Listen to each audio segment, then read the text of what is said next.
We got Boston and Buffalo. This one's been good. Buffalo's leading 2-1.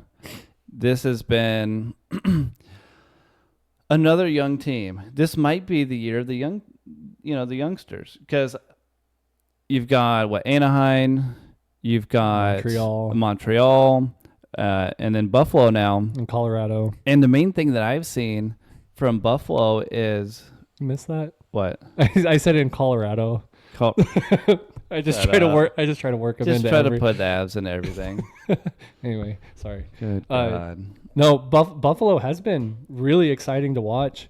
Anyway, sorry. No, you're good. What I was going to say is in game 1, they trailed by 2 goals, came back and scored 4, and they were down again in the third period and came back again to win, to make a comeback and win.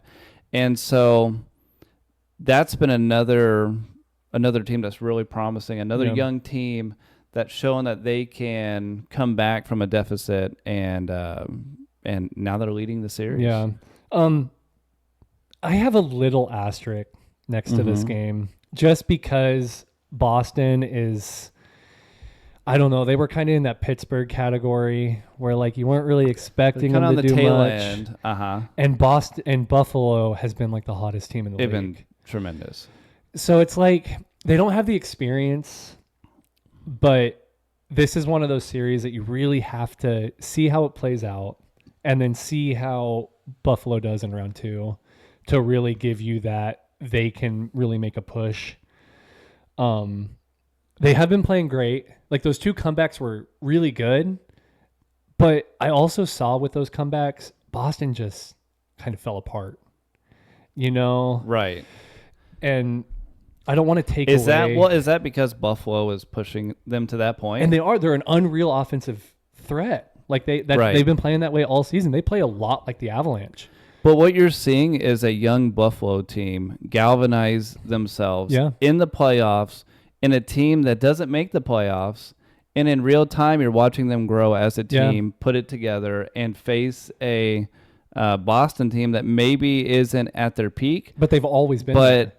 Is a team that knows how to perform in the playoffs historically. Yeah. And they're going up against a Buffalo team that maybe outmatches them a little bit per points for the regular season, but they're finding their identity as a team, as a playoff team, and this has been a good test so far. I say a lot of this with tongue in cheek. I don't want to take anything away from Buffalo. No, but I see the point you're making. They're at the top of the division, and you would think just by seeing that, they would kind of steamroll Boston a little bit more.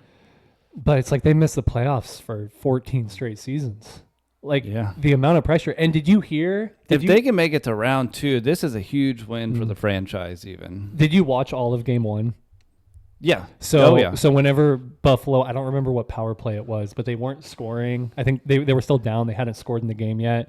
And I was texting you during and the game fans 1. were booing. Yeah. And I'm like, oh, gosh, no. They're just they're probably just scared. God. They're so used to lackluster performance. Mm-hmm. And I'm like, it's so hard to Buffalo's been waiting so long for a team like this. Mm-hmm. And they I don't agree with booing your team necessarily. I wouldn't do that. Yeah. But I'm not going to judge. No. They are some dedicated fans. Buffalo has always had dedicated fans on all their sport, with all their sports. They have had sold out arenas even through the worst seasons. And that's just because I don't know, they love football, they love hockey. They love their sport. It's a sports it's a sports city. Yeah, definitely. And I mean, whenever you go 14 straight seasons without making the playoffs and you're still there. And I got to tell you, it does kill me a little bit. I'd be remiss if I didn't mention Tage Thompson. Yeah. And how he was drafted by the Blues. Yeah. He was traded to Buffalo. Did he want to go? Well, he was a prospect at that point. Okay, so he didn't really have really a say, but that was the trade that got us O'Reilly. Mm-hmm. So it's hard to say. O'Reilly came in and was MVP for us during the playoffs, so it's hard to say that was a bad deal. But Man, Tage Thompson looks good. Yeah. And I wish we had him still. But That's happy to see Buffalo getting some success, and I'm happy to see Tage Thompson getting some success too.